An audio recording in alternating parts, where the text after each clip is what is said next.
Well, people stop and watch me as I'm walking down the street. Ain't nothing about no fancy boots I'm wearing on my feet. Ain't nothing about Italian suits or pinky rings of gold. All eyes go straight to my head. They wonder to behold. Well, I let it shine.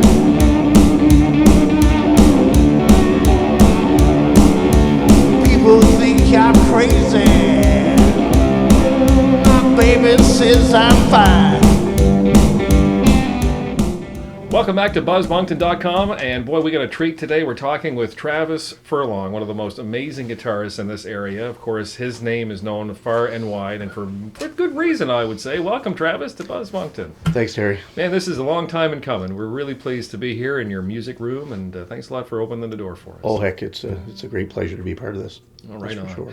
Now, we're here mainly because you got a lot of things going on. It's still early in 2016, but there's a lot of excitement going on with Trent. Now, you've been involved in projects your whole professional life. Yep, so. yep, doing a lot of stuff. One of the things that's great is that I just got done recording late last year a brand new CD. It's a all acoustic CD, except for one track, I guess, with Dave Smith. And myself. He plays harmonica, and I do the acoustic guitar thing. Cool. And we've done a bunch of folk blues, and most of it's original, and some of it is some of the classics from years and years and years ago.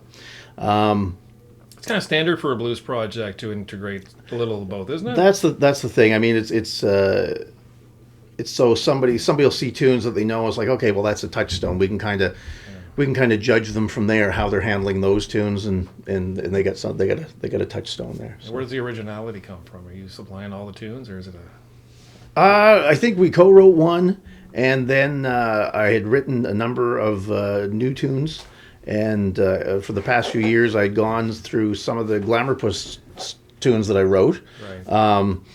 That we didn't play live a whole lot or whatever, and I kind of heard them in more of an acoustic Delta blues way. Okay. Yeah, so it worked better in this. Yeah, so it worked better in this. You mentioned a previous, band that you were involved with. And yes. I got to read something to you that I received here the other day, and it says something to the effect of, "I'll be getting together with 3 former bandmates soon, and we're going to be working on something.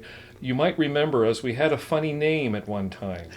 So now I don't know if I should be asking you this or not, but are we going to let the cat out of the bag here? Is this what it sounds like? Well, yeah, it's 4. It's the guys in that picture right up there. Yeah. Oh, look at that. Yeah, and you're wearing bow ties and everything. Yes, that was from 2000, the Millennium New Year's gig. Yeah, so we were all dressed up for that one in PEI. And I know that you're not the one to bring this up, but it also is sitting right next to the ECMA awards that you've won. There's 3 of them up there. Right? Yeah. As Glamour Puss, we were able to take home 3 of those, which was really awesome. Isn't that great? Yeah, that was nice. Well, this is going to be something to have you guys, doing work again. Well, we're going to get together tomorrow. The whole thing is what's tomorrow? The 17th. Yeah, we're going to get together January 17th.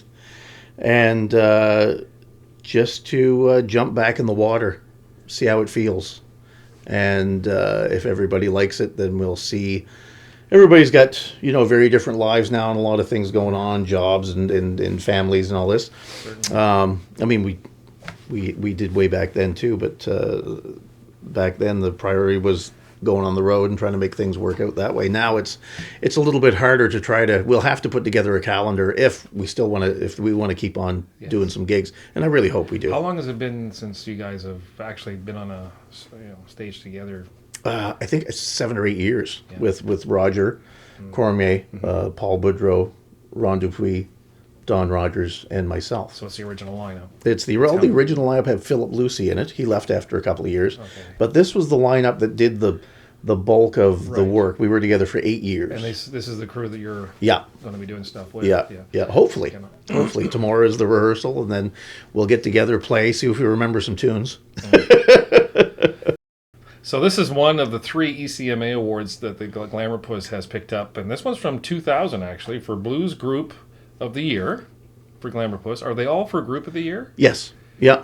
Okay. Yeah. I don't know if they were all the group of the year, but that was for the recording of the year too, type of thing. The blues recording of the year. Right. Yeah. I've never held one of these before, so this is kind of cool. There you go. I'll put that down now. Yeah. Sure. Kind of heavy. Yeah, they are. You know, yeah. if somebody broke into the house, you could probably do a little bit of damage with it. Yeah, you could probably slug somebody pretty good with that. Just before we cut you loose, I just Yeah. want to make mention of one of the we've talked, of course, plenty of occasions before, and I wondered how the experience with BB King still does it still rattle around, and how much of an impact it has had. But when BB King played the Coliseum, I should mention, Yeah. you were given the incredible honor Yes. of opening that show. Oh yeah, it was something. There were bands actually bidding. They wanted to pay for that honor from Boston to Toronto, and they would have found their own way and everything to get to do that. But we had gone to see BB King the previous year, and our manager Bruce Morrell made great friends with the Canadian promoter, and kept in touch. The business is the business. When you make a new friend, you make sure that you keep in touch. But they got along great, and she called him when it was time that BB was coming to Moncton to play the Coliseum. So he called us, and it's still the defining moment of the band. Yeah, to open for the King of the Blues. Right on. Anytime I watched a great documentary late last year called the Life of Riley documentary on BB King, and sitting there watching this. And knowing that you have, sat and experienced, even if it was just some conversation with the man and stuff, it was a huge honor. He was a gentleman, too. He wasn't was a beautiful person. He was something else. Yeah. Very humble. Well, Travis, thanks again for this. Oh, not a problem. And we'll look forward to all these projects that are coming out. And Yeah. Well, the one that I performed with at the fundraiser and stuff, that project is with Wayne Gallant. Right. And we're gosh, that's the third one that we're talking about. Yeah, and we're looking to do. We started some writing for that as well. Co-writing? Yeah, co-writing. He's a lot of fun. Because you guys sounded absolutely fantastic. We had a great time. It's funny how that thing. It's only 2 people and it sounds so full. It sounded But when a you lot get a more. guy that can play drums and bass at the same time, it's crazy. Yeah. Wayne Rhythm Gallant. Yes, exactly. Yeah, Wayne the Groove Gallant. Yeah, It's Smiley. Yes. Anyway, Yeah. thanks again. It was an absolute pleasure, Oh, Travis. hey, not And a all problem. the best to you and all these. We'll be keeping track and Yeah. keep us in the loop. For sure. All right. For sure. Come on back and see us at Buzz Moncton anytime. Check out Buzz TV for great videos and more with Travis Furlong maybe later this year. All right. Thanks again, man. Not a problem. Not a problem. Nice to have you. Oh.